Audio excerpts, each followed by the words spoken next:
Olivia Saez. We're going to make a 3-tiered cake with icing, which is one of my absolute favorites. And believe it or not, it's easier than you think. You just need a little bit of time and a whole lot of patience.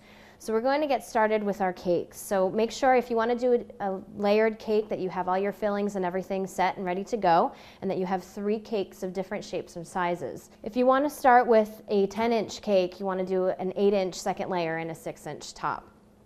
Make sure that you have a nice sturdy base and cake boards to support each layer as you stack one on top of the other. You'll also need wooden dowels or a certain kind of stick that will hold each layer up. Otherwise, you're going to have cake layers falling into each other.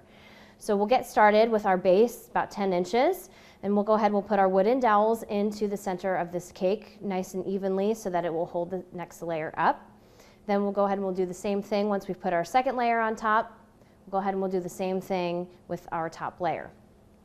Once all the layers are in place, this is a perfect time to go ahead and put all your icing on and start with the bottom and work your way up. If you start from the top, it might get too heavy and cause a lot of issues as you are decorating. Once we're done with all of our icing, we'll go ahead and we'll use a star tip border to do just an easy shell to cover up our gaps.